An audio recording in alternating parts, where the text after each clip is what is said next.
नमस्कार दोस्तों, आप सभी का स्वागत है हमारे YouTube चैनल नर्सिंग प्लेक्सस के ऊपर। आज हम लोग मेंटल हेल्थ नर्सिंग की फर्स्ट यूनिट की सेकंड क्लास शुरू करने जा रहे हैं। आज का हमारा टॉपिक है इवोल्यूशन ऑफ मेंटल हेल्थ। आइए बिना टाइम वेस्ट करे हम लोग इसको शुरू करते हैं। वीडियो शुरू करने से पहले मैं आप सभी लोगों से एक रिक्वेस्ट करना चाहूँगा, जो लोग हमारा वीडियो पहली बार देख रहे हैं, वो सभी लोग हमारे चैनल को सब्सक्राइब करें ताकि हमारे आने वाले लेक्चर्स की इन्फॉर्मेशन और नोटिफिकेशन आप तक पहुँच सके। आइए शुरू करते हैं। इवोल्यूशन ऑफ मेंटल हेल्थ, ठीक है। तो बेटा यहाँ पे अब हम शुरू करते हैं इवोल्यूशन ऑफ मेंटल हेल्थ।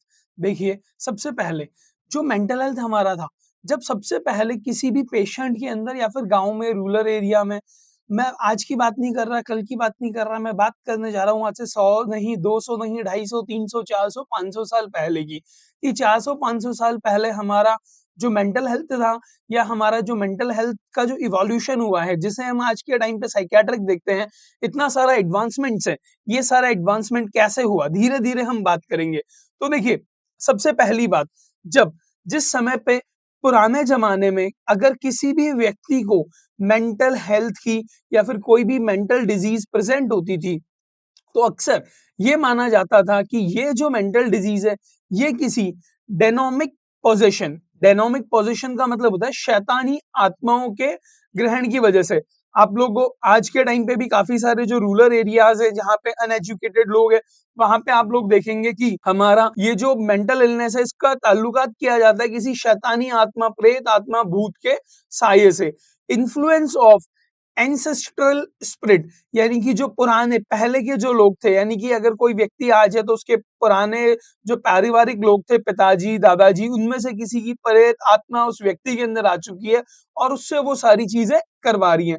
कुछ लोग मेंटल हेल्थ डिजीजेस को ये भी मानते थे कि जो भी व्यक्ति है, उसने किसी न किसी हमारा जो एक टैबू होता है, ठीक है, उस टैबू को वॉयलेट किया है। जो हमारी पुरानी मान्यताएं हैं, धारणाएं हैं, उनका कहीं ना कहीं पे फॉलो नहीं की, उसका परिणाम, दुष्परिणाम उन लोगों को देखने को मिल रहा है। नेग्लेक्टिंग रिचुअल एंड कल्चरल कंडेमिनेशन, ठीक है। इसका मतलब यह है कि हमारे जो पूजा पाठ हैं, किसी देवी की मान्यताएं हैं, किसी देवता की मान्यताएं, उन चीजों को हमने प्रॉपर तरीके से फॉलो नहीं किया गया, ठीक है। इसके बाद में आगे हम देखते हैं, अब जब लोगों के अंदर ये मान्यताएं थी कि भैया ये जो प्रेत आत्मा है या फिर ये जो शैतानी आत्मा है, जिसने इस व्यक्ति की अंदर घुस चुका है और इस व्यक्ति से सारे काम करवा रहा है, इसके बिहेवियर के अंदर चेंजेस ला रहा है, इस व्यक्ति को इतना उग्र कर रहा है, इतना शांत रख रहा है, तो कहीं ना कहीं इसके अंदर कोई दैत्य जीव या फिर कोई शैतानी आत्मा अंदर घुस चुकी है। तो जो पुराने जमाने के लोग थे, वो क्या करते थे, उनको मारते थे और टॉर्चर करते थे, ताकि जब हम इस व्यक्ति को मारेंगे, टॉर्चर करेंगे, लात घूंसे देंगे, खाना नहीं देंगे, तो वो जो शैतानी आत्मा है जो इस इंसानी शरीर के अंदर घुस चुकी है, वो शैतानी आत्मा इसको छोड़ के बाहर चली जाएगी, ठीक है। ये हमारा सेकंड पॉइंट हो गया। इसके बाद में हम बात करते हैं आगे, renaissance in Europe on old beliefs. धीरे धीरे यूरोप के अंदर, यूरोपियन जो कंट्रीज थे, वहां पे इन चीजों को धीरे धीरे नकारा जाने लगा कि नहीं, ये जो चीजें होती हैं इस वजह से नहीं होती। इसके साथ में आप लोगों को मैं एक बहुत मोटी बात बताऊं कि हमारी जो साइकियाट्रिक है या फिर हमारा जो मेंटल हेल्थ नर्सिंग है, इस मेंटल हेल्थ नर्सिंग के अंदर ये जो टाइम पीरियड था, जब हमारे जो साइकियाट्रिक पेशेंट्स होते थे, मेंटल इलनेस के जो पेशेंट्स होते थे, इन लोगों को टॉर्चर किया जाता था, इन लोगों को मारा पीटा जाता था, इन लोगों को चैन से बांधा जाता था। ये सारा का सारा जो टाइम फ्रेम था, उसको हम कहते हैं सैडेस्ट पीरियड, सबसे बुरा दौर और समय था हमारे साइकियाट्रिक के अंदर। इसके बाद में आगे हम बात करते हैं, ठीक है। डेमोन्स, जो शैतानी आत्माएं होती थी, वो कॉज करवाती थी हेलुसिनेशन, डेल्यूसिनेशन, जिसकी वजह से जो भी व्यक्ति पुराने जमाने में, पहले के टाइम पे साइकियाट्रिक डिजीज से सफर करता था, उनके हाथ और पैर चेन से बांध के रखे जाते थे, खूंटों से उनको बांध के रखा जाता था, ताकि वो लोग वहां से बाहर ना निकले। जैसे अभी रिसेंटली आप लोगों ने देखा होगा, तुम्बाड मूवी रिलीज हुई है, उसके अंदर जो दादी थी, उस दादी को कैसे चेन से बांध के रख रखा था, दादी सो जा वरना अस्तर आ जाएगा। उसी तरीके से ये मानना जाता था और ये धारणाएं थी कि वो जो व्यक्ति है, वो व्यक्ति किसी भी दैत्य या फिर शैतानी आत्माओं के घेरे में है। आगे धीरे धीरे जब हमारी साइंस एडवांस होने लगी, हमको साइंटिफिक स्टडीज हम लोग करने लगे, तो हमको धीरे धीरे पता लगने लगा कि ये जो सारी की सारी चीजें बहुत गलत की जा रही हैं और धीरे धीरे मॉडिफिकेशंस आने लगे।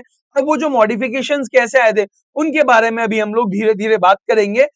जो हमारा इवोल्यूशन हुआ है कंप्लीट मेंटल हेल्थ का, उसके बारे में। अब आप लोगों के सामने स्क्रीन पे जो फिलोसोफर दिख रहे हैं, इनका नाम है पाइथागोरस। बिल्कुल सही, पाइथागोरस, वही पाइथागोरस जिन्होंने हमको मैथ का पाइथागोरस थ्योरम दिया था। ये वो फिलोसोफर थे, ये वो इंटेलेक्चुअल पर्सनैलिटी थी जिन्होंने हमको ये बताया कि हमारा जो ब्रेन है, हमारा क्या है, ब्रेन है, वो सीट है हमारे इंटेलेक्चुअल एक्टिविटी की। यानी कि हम जितने भी इंटेलेक्चुअल काम करते हैं वो कहां से करते हैं और किसकी वजह से करते हैं, हमारे ब्रेन की वजह से। इसके बारे में हमको किसने बताया, पाइथागोरस ने। पाइथागोरस के बाद में हमारे पास आए हिप्पोकैरेट्स। कौन है, हिप्पोकैरेट्स।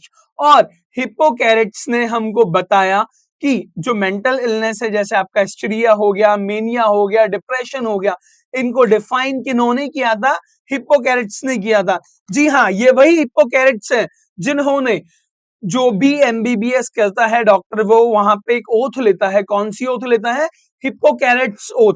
तो आप जो यहाँ स्क्रीन पे देख पा रहे हो, ये जो हिप्पोकैरेट्स है, ये वही हिप्पोकैरेट्स है। और इन्होंने हमको बताया था कि जो मेंटल इलनेस है, हिस्टीरिया, मेनिया और डिप्रेशन के बारे में, धीरे धीरे और एडवांसमेंट होता गया और साइंटिस्ट आते गए और फिलोसफर्स आते गए।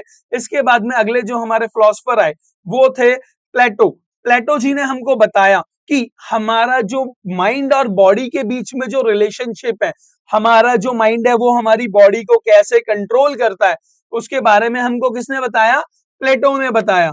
ठीक है, तो बेटा प्लेटो के बाद में हमारे पास अगले जो फिलोसफर या साइंटिस्ट आए वो थे एसिपीडियस। एसिपीडियस ने हमको सिंपल हाइजीनिक मेजर्स के बारे में बताया, जैसे कि हमको हाइजीन मतलब बाथिंग करना है, खाना कैसे खाना है, डाइट कैसे लेनी है, मसाज कैसे लेनी है।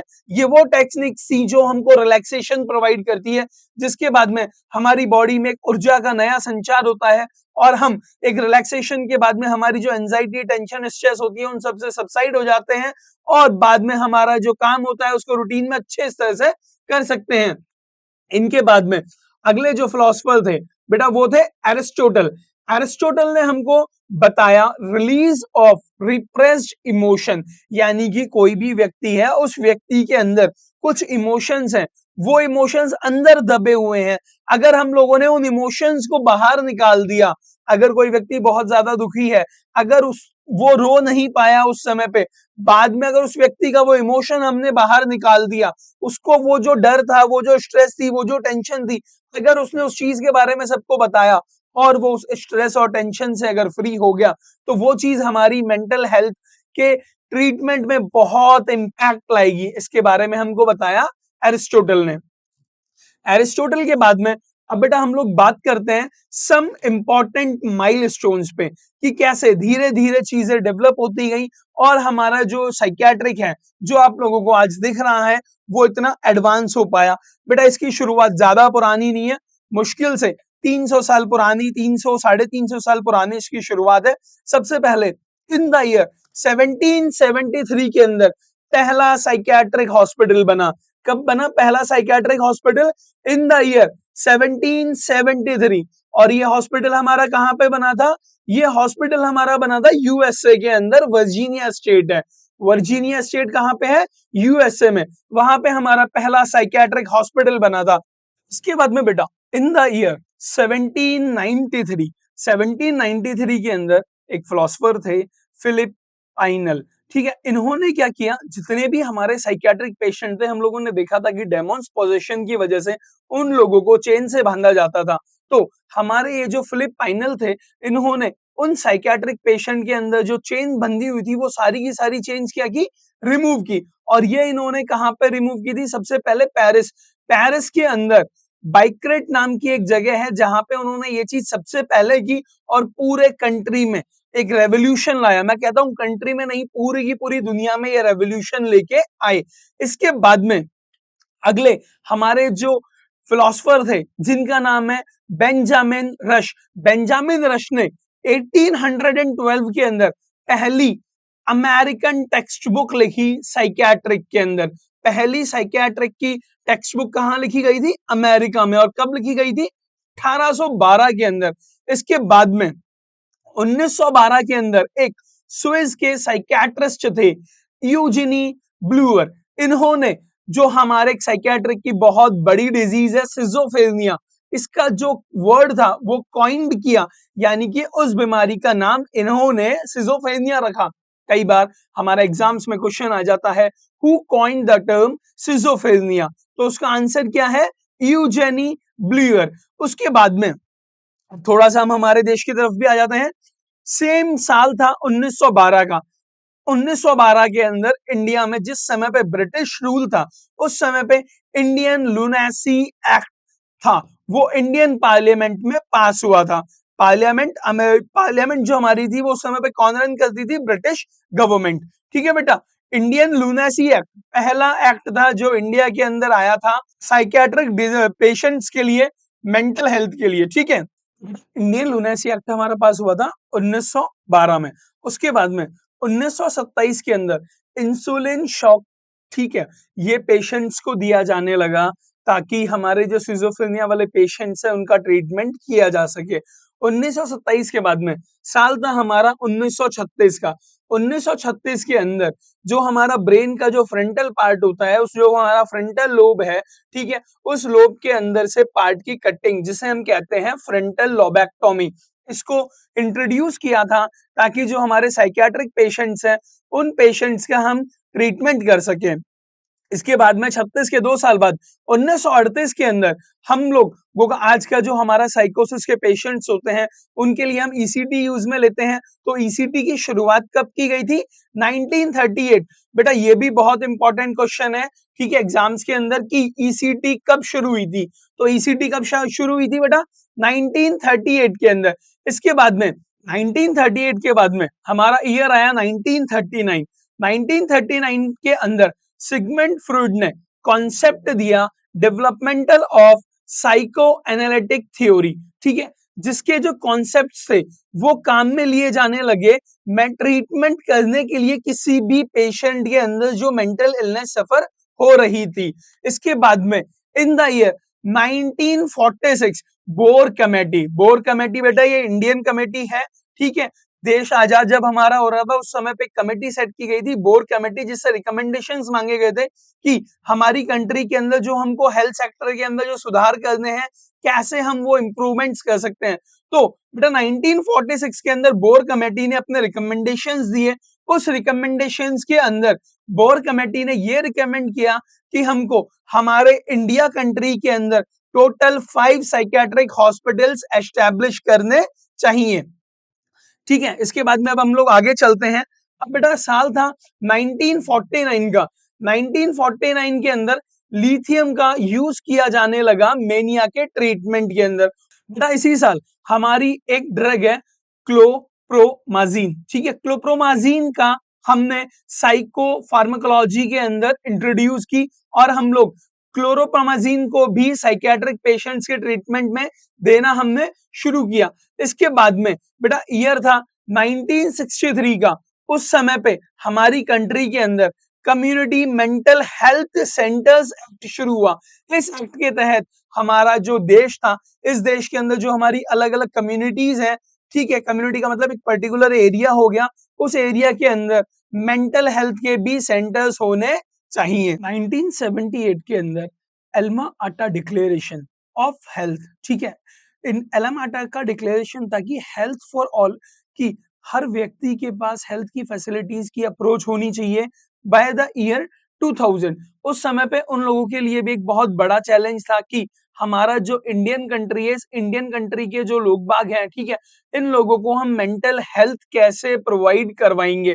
और ये अपने आप में इंडिया के जो समय के मेंटल हेल्थ के जो प्रोफेशनल्स थे उन लोगों के लिए भी एक क्या था बेटा? चैलेंज था। ठीक है, इसके बाद में हम लोग आगे देखते हैं इसी के अंदर इन द ईयर 1981, सन था 1981 का, कम्युनिटी साइकियाट्रिक सेंटर्स सेटअप किए गए थे एक्सपेरिमेंट के तौर पे, ताकि इंडिया के अंदर प्राइमरी लेवल पे हम मेंटल हेल्थ केयर पहुंचा सके। ठीक है बेटा, इसके बाद में आगे हम चलते हैं। फिर ईयर आई हमारी 1982। 1982 के अंदर हमारा सेंट्रल काउंसिल ऑफ हेल्थ, ठीक है। अब सेंट्रल काउंसिल ऑफ हेल्थ क्या थी बेटा? उस समय की इंडिया की सबसे बड़ी पॉलिसी मेकिंग बॉडी थी। उन्होंने ये एक्सेप्ट किया, उन्होंने ये चीज मानी कि इंडिया के अंदर हमको नेशनल मेंटल हेल्थ पॉलिसी लाने की जरूरत है, और इस पॉलिसी को हम लोग लेके आए, वो लोग इस पॉलिसी को लेके आए national mental health programme in India के नाम से। ठीक है, इसके बाद में 1912 के अंदर अभी मैंने आप लोगों को बताया कि जो ब्रिटिश पार्लियामेंट थी इंडिया के अंदर, उसने पास क्या किया था? इंडियन लुनेसी एक्ट 1912 में। अब बेटा 1982 के बाद में साइकेट्रिक के प्रोस्पेक्टस से इंपॉर्टेंट हमारे लिए जो ईयर था वो था इन 1987। 1987 के अंदर इंडियन गवर्नमेंट ने इंडियन मेंटल हेल्थ एक्ट था जिसको पास किया, और एक सेंट्रल बॉडी बनाई। सेंट्रल बॉडी का नाम था सेंट्रल मेंटल हेल्थ अथॉरिटी। ठीक है, जो आपकी सेंट्रल मेंटल हेल्थ अथॉरिटी थी ये हो गई दिल्ली लेवल पे, कंप्लीट इंडिया लेवल पे। इस अथॉरिटी के अंडर में आते थी हमारी क्या? State mental health authority. ठीक है, 1987 के अंदर बेटा। इसके बाद में हम लोग आगे बढ़ते हैं 1990। 1990 के अंदर 1990 के अंदर formation of action group to pool opinion for national mental health programme, यानी कि जो लोग बाग थे उन लोगों से चीजें मांगी गई कैसे कि हम लोग बेटर वे से चीजें कर सकते हैं। एक एक्शन लिया गया और सभी लोगों के विचार वहां पे रखे कि भैया हम जो नेशनल मेंटल हेल्थ प्रोग्राम हम रन कर रहे हैं इसको हम और बेटर तरीके से कैसे रन करते हैं ताकि लोगों के पास फैसिलिटीज पहुंच सके। जब नेशनल मेंटल हेल्थ जो हमारा प्रोग्राम था ये आया, इसके आने के साथ में अब हमने यहाँ पे क्या किया कि हमारी जो मेंटल हेल्थ की केयर थी, इस मेंटल हेल्थ की केयर को हमने हमारी जो जनरल हेल्थ केयर है इसके साथ मर्ज किया। School mental health programmes run किए, promotion of child mental health, crisis intervention of suicide prevention, half way homes. ठीक है, आईईसी और मॉड्यूल्स के थ्रू हमने लोगों को पढ़ाना, एजुकेट करना, और ये सारी चीजें बेटा हमने शुरू की। इसके बाद में 2013 के अंदर WHO वर्ल्ड हेल्थ ऑर्गेनाइजेशन ने mental health action plan launch किया। एक पर्टिकुलर उन लोगों ने प्लान बताया कि 2013 से लेके 2020 के अंदर हम लोग कैसे कैसे करके हमारे पूरे वर्ल्ड की जो मेंटल हेल्थ है उसको एक बेटर कर सकते हैं। इससे पहले सन 2001 के अंदर CSA, ठीक है, करंट सिचुएशन एनालिसिस किया गया ताकि हमारा जो नेशनल मेंटल हेल्थ प्रोग्राम था वो कितना इफेक्टिव है, कितना लोगों को उसकी वजह से रिजल्ट मिल रहा है या नहीं मिल रहा, उसके अंदर क्या क्या हमको चेंजेस करने हैं, कैसे हम उसको और बेटर कर सकते हैं। इसके बाद में सन 2007 के अंदर जो हमारा 11th 5 ईयर प्लान आया, 11th 5 ईयर प्लान के अंदर इम्फेसिस किया गया कि कैसे हम जो लोग बाग हैं जो मेंटल हेल्थ को पढ़ रहे हैं, जो मेंटल हेल्थ के अंदर सर्विसेज देंगे, उनकी एजुकेशन कैसे बेटर कर सकते हैं, कैसे हम हमारे मेंटल हेल्थ हॉस्पिटल्स के अंदर जो स्टाफिंग है उसको हम स्ट्रेंथन कर सकते हैं। इसके बाद में 2013 के अंदर मेंटल हेल्थ केयर बिल आया। कौन सा बिल आया? Mental health care bill. अब जो बिल हमारा 2013 के अंदर आया मेंटल हेल्थ केयर बिल, बेटा इससे पहले हमारा 1987 के अंदर मेंटल हेल्थ एक्ट, उस मेंटल हेल्थ एक्ट को अब हमने यहाँ पे बंद कर दिया और हमने शुरू क्या कर दिया? Mental health care bill. ठीक है, इसके बाद में साल था 1965 का। ठीक है, 1965 के अंदर आपका जो निमांस हॉस्पिटल है बेंगलोर के अंदर, जो एक साइकियाट्रिक का बहुत बड़ा हॉस्पिटल है, वहां पे 1 साल का post certificate course psychiatric nursing के अंदर शुरू किया गया ताकि हमारी जो ट्रेन नर्सेस थी उनको हम साइकियाट्रिक की स्पेसिफिक ट्रेनिंग दे सके, ताकि हमारे देश के अंदर जो साइकियाट्रिक हॉस्पिटल्स के अंदर मैन पावर की जरूरत थी विद साइकियाट्रिक नॉलेज वो हमारे पास ज्यादा हो सके। इसके बाद में साल थी 1958 की। ठीक है बेटा, तो 1958 के अंदर हमारे पास यहाँ पे एक चीज होती है कि हमारा जो आगरा का साइकियाट्रिक हॉस्पिटल है वहां पर गवर्नमेंट ने ऑर्डर्स जारी किए गए कि जितने भी हमारे पास साइकियाट्रिक पेशेंट्स हैं उन सभी पेशेंट्स को हम लॉक के बिना उनके वार्ड्स में रख सके, और जितने भी वार्ड अटेंडेंट थे ये उन लोगों के लिए कंपलसरी किया गया कि वहां पे जो पेशेंट्स प्रेजेंट है उन पेशेंट्स को वो लॉक फ्री एनवायरनमेंट में रखे। इसके बाद में अगली साल 2-3 साल बाद में हमारे पास आता है 1963। 1963 के अंदर पहला psychiatric nursing and mental health service general publish हुआ था। इसके बाद में 2 साल बाद 1965 के अंदर इंडियन नर्सिंग काउंसिल, जी हाँ आईएनसी, वही आईएनसी जिसका नाम हर एक नर्सिंग स्टूडेंट ने सुना होगा। इंडियन नर्सिंग काउंसिल का नाम हर नर्सिंग स्टूडेंट के लिए वैसा नाम है जैसे आप लोगों ने पिज्जा का नाम सुना हुआ है, मोमोज का नाम सुना हुआ है, कचौड़ी समोसे का नाम सुना हुआ है। और इंडियन नर्सिंग काउंसिल ने ये कंपलसरी किया कि जो बीएससी नर्सिंग का कोर्स पढ़ाया जा रहा है, जिन बच्चों को बीएससी नर्सिंग की ट्रेनिंग दी जा रही है, उनके सिलेबस में हम लोग इंक्लूड करें साइकियाट्रिक नर्सिंग। ठीक है बेटा। इसके बाद में 1967, 2 साल बाद में TNAI, trade nurses association of India ने एक स्पेसिफिक कमेटी को फॉर्म किया और उस कमेटी को रेस्पॉन्सिबिलिटीज दी ताकि वो कमेटी ये चेक कर सके और ये गाइडलाइंस बना सके कि कैसे हमको साइकियाट्रिक नर्सिंग बच्चों को पढ़ानी है और उनको क्लिनिकल साइट पे कैसे ट्रेनिंग प्रोवाइड करवानी है। इसके बाद में 1973 के अंदर standard of psychiatric and mental health nursing practice, इनको फॉर्म किया गया ताकि इन स्टैंडर्ड्स को हम लोग लागू करके जो केयर हम एक साइकियाट्रिक पेशेंट को देते हैं उस केयर की हम क्वालिटी को क्या कर सके, इंप्रूव कर सके। बेटा इसके 2 साल के बाद में मेंटल हेल्थ नर्सिंग साइकियाट्रिक के अंदर एमएससी नर्सिंग कोर्स शुरू किया गया। मतलब एमएससी नर्सिंग जो होती है अलग अलग स्पेशलिटीज के अंदर होती है, जैसे आपका मेडिकल सर्जिकल नर्सिंग है, आपका पीडियाट्रिक्स है, आपका ओब्स एंड गायनेक है, आपकी कम्युनिटी है और आपकी साइकियाट्रिक है। तो साइकियाट्रिक के अंदर जो पहली बार एमएससी नर्सिंग का कोर्स बेटा शुरू किया गया था वो शुरू किया गया था 1975 में। और बेटा इसके बाद में जीएनएम के अंदर ये लेट थोड़ा शुरू हुआ था और बेटा जीएनएम के अंदर ये शुरू हुआ था 1986 के अंदर। ठीक है, 1986 के अंदर जो आपका साइकियाट्रिक नर्सिंग है, जो आपकी मेंटल हेल्थ नर्सिंग है, इसको हम लोगों ने इंक्लूड किया था जीएनएम कोर्स के अंदर। तो बेटा ये जो पूरा हमारा लेक्चर था ये लेक्चर था इवोल्यूशन ऑफ मेंटल हेल्थ। ठीक है, कि मेंटल हेल्थ कैसे धीरे धीरे बना, जिसके अंदर हम लोगों ने शुरुआत की थी जहां पे एक समय था जब साइकियाट्रिक पेशेंट्स को बेड़ियों से बांध के रखा जाता था, उनके साथ दुष्व्यवहार किया जाता था, उनके अंदर शैतानी या फिर दैत्य आत्माओं का प्रकोप माना जाता था, या फिर किसी भी एक रिचुअल या टैबो को प्रॉपर तरीके से फॉलो ना करना, किसी चीज को वॉयलेट करने की वजह से उस व्यक्ति के अंदर ये चीजें होती थी। और धीरे धीरे कैसे इवोल्यूशन हुआ, कैसे एमएससी नर्सिंग कोर्स आया, कैसे बीएससी नर्सिंग के अंदर उसको हमने लिया। सबसे पहले 1912 में इंडियन लुनेसी एक्ट बना, फिर 1987 के अंदर मेंटल हेल्थ एक्ट बना। ठीक है, और उसके बाद में 2013 के अंदर मेंटल हेल्थ केयर बिल बना। ठीक है बेटा, नेक्स्ट हमारा जो वीडियो कल आपको सेम टाइम पे देखने के लिए मिलेगा और कल का हमारा जो वीडियो सेम यूनिट से रहने वाला है, trends and current issues in psychiatric nursing, incidences of psychiatric nursing.